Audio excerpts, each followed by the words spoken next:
Bagi teman-teman yang sering memantau pair JPY atau Japanese Yen, tentunya sudah tidak asing dengan hal seperti ini. Harga secara tiba-tiba mengalami spike yang sangat tajam ke bawah, walaupun di saat tersebut biasanya tidak ada high impact news apapun. Hal ini terjadi berulang kali dan tidak jarang juga berlangsung saat malam hari, di mana seharusnya Bank of Japanese atau Bank Sentral Jepang tidak sedang dalam working hour. Kita dapat melihat contoh lainnya juga di sini.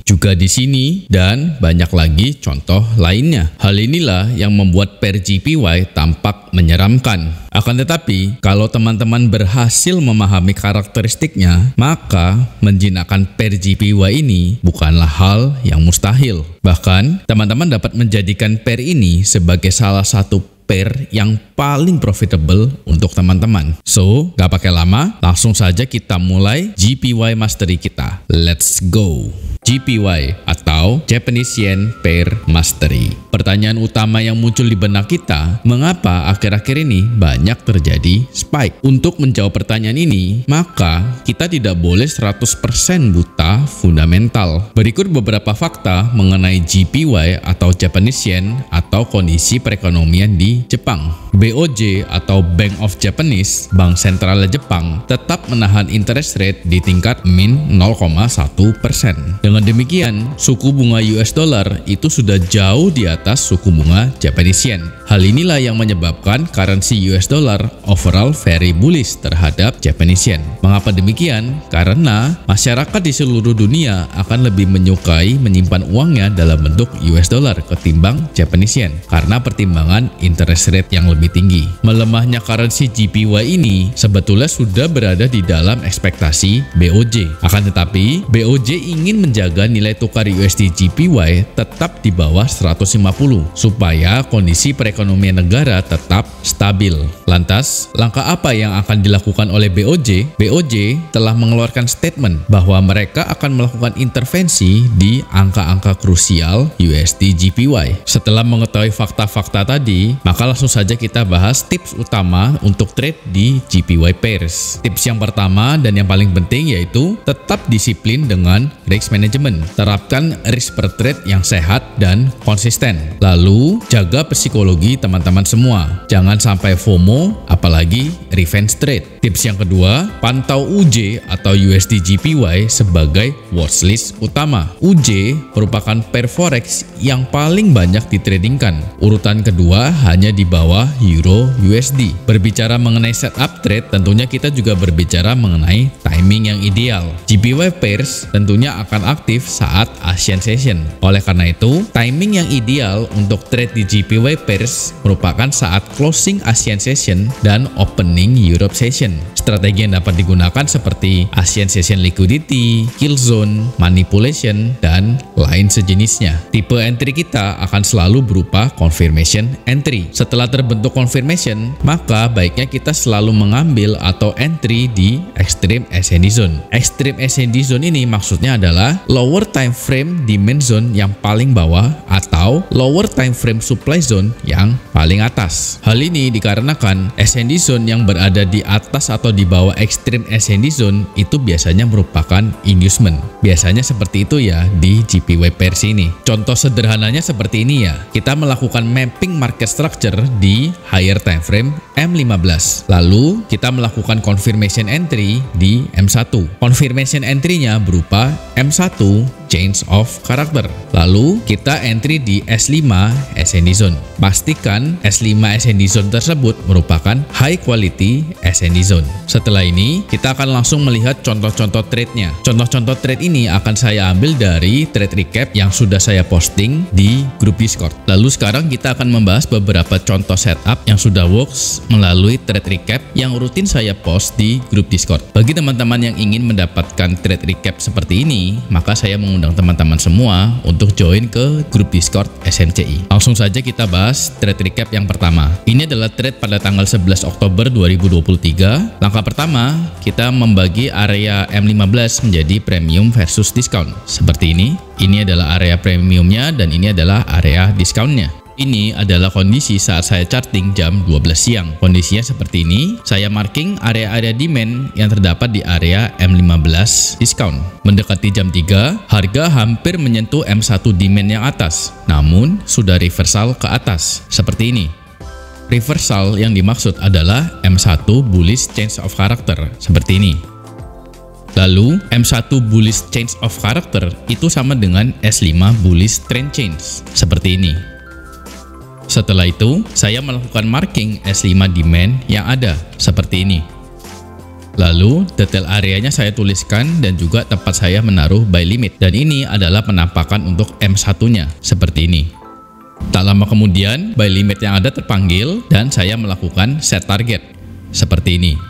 Harga sempat turun, seperti ini. Namun, pada akhirnya hit target saat jam 7 malam, seperti ini kondisinya. Dari trade ini, saya mendapatkan 2,5R. Mari kita lihat pergerakan harga selanjutnya. Ternyata harga terbang jauh ke atas. Jadi, andaikan kita dapat hold lebih lama ya. Kita lanjut ke trade recap berikutnya. Ini merupakan trade recap pada tanggal 20 Oktober 2023. Langkahnya adalah seperti ini. Saya charting pada pukul 13.30. M15 kondisinya sedang bullish order flow. Seperti ini. Lalu, saya melakukan marking M1 demand yang nampak seperti ini. Saya memasang alert di M1 demand yang itu, lalu harga masuk ke area tersebut sehingga alert yang ada ke trigger seperti ini. Di sini, waktu masih menunjukkan pukul 13.54, belum pukul 14.00. Harga sudah bereaksi kencang dan kondisi S5-nya adalah seperti ini. Ternyata harga menutup S5 gap yang ada. Akan tetapi, di kondisi ini saya belum melakukan entry. Pertimbangannya, harga belum melakukan liquidity sweep. Lalu, waktu juga masih belum menunjukkan pukul 14.00, yaitu waktu kill zone. Kemudian, S5 yang terbentuk juga terlalu kecil untuk saya entry. Jadi saya skip entry saat ini. Dan benar saja, area yang tadi langsung tertembus. Lalu selanjutnya harga membentuk M1 bullish change of character. M1 bullish change of character itu sama dengan S5 bullish trend change, seperti ini. Lalu, saya melakukan marking S5 demand yang terbentuk dan melakukan PO buy limit di area tersebut.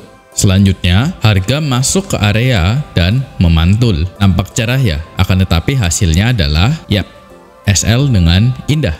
Lalu, melanjutkan trade SL yang sebelumnya, saya melakukan marking M1 demand di bawahnya, seperti ini. Mari kita zoom ke S5 supaya dapat melihat areanya lebih jelas, seperti ini. Di posisi ini, saya mempertimbangkan untuk entry karena sudah terjadi M1 bullish change of character. Akan tetapi, saya mempertimbangkan sell side liquidity yang terbentuk.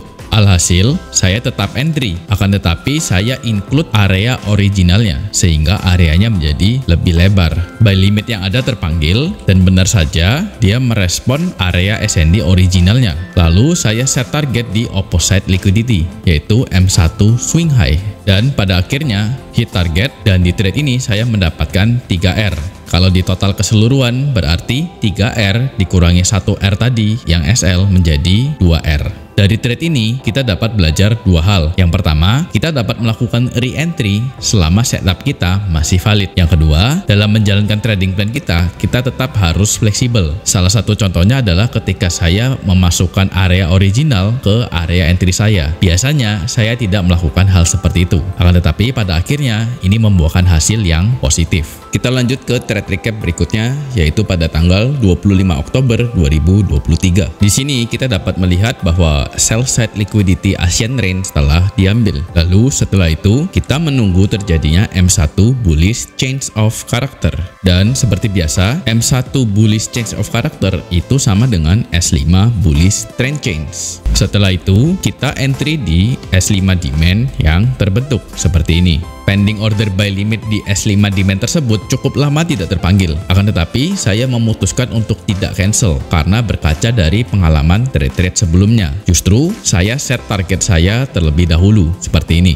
Dan benar saja, buy limit tersebut langsung terpanggil dan juga langsung TP di bawah 1 menit. Dari trade singkat tersebut, saya mendapatkan 4R. Akan tetapi, kalau dilihat, jikalau saja saya berani untuk hold lebih lama, saya berpotensi untuk mendapatkan 8R lebih. Di sini saya mengevaluasi diri saya. Mengapa saya hanya berani TP pendek ya? Mengapa saya tidak berani untuk hold lebih panjang?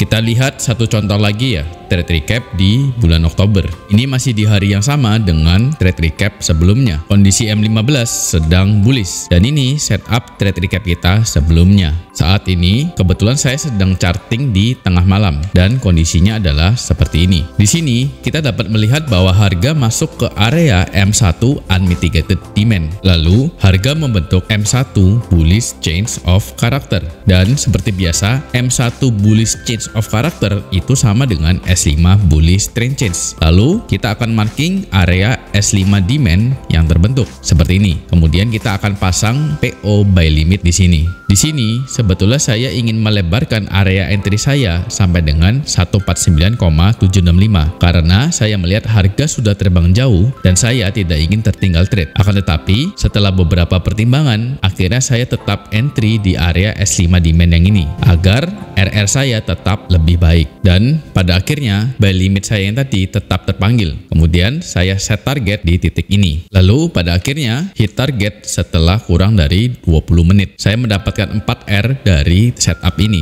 Lalu kita lihat pergerakan selanjutnya ya. Wow, ternyata harga terbang lebih jauh. Ini membuat saya mengevaluasi diri saya. Mengapa saya tidak berani memasang target lebih jauh? Di samping setup trade yang bekerja tadi, tentu saja saya juga pernah mengalami beberapa setup yang tertinggal. Terdapat sebuah case yang saya benar-benar ingat kejadiannya. Saat itu saya sudah melakukan analisa di TradingView. Kemudian kebetulan setup saya itu bekerja dengan baik. Harga masuk ke area demand hanya dengan wicknya saja, lalu harga dengan cepat menuju ke TP, tidak sampai 1 menit. Kemudian saya cek di MetaTrader saya. Nah, hasilnya adalah harga tidak sampai ke area demand saya tersebut. Nah, kemudian saya cek ulang di broker lain, termasuk di Forex IMF. Ternyata di Forex IMF itu data feednya sama persis dengan data feed saya di TradingView. Hal ini dapat menjadi pembelajaran bagi kita semua untuk memilih broker yang data feednya tidak jauh berbeda dengan data feed dari broker lainnya. Oleh karena itu, saya menyarankan broker yang teregulasi resmi oleh Bapepti, seperti broker partner SMCI, yaitu Forex IMF. Terlebih lagi saat ini minimum depositnya sudah menjadi sangat rendah, yaitu mulai dari Rp350.000 saja. Selain itu, dengan teman-teman trade di broker Forex IMF ini, teman-teman dapat tergabung di grup Discord. Jadi, teman-teman juga akan mendapatkan trade recap yang saya posting secara rutin. Oke teman-teman, itu saja untuk video kali ini. Kita bertemu di video berikutnya. Bye-bye.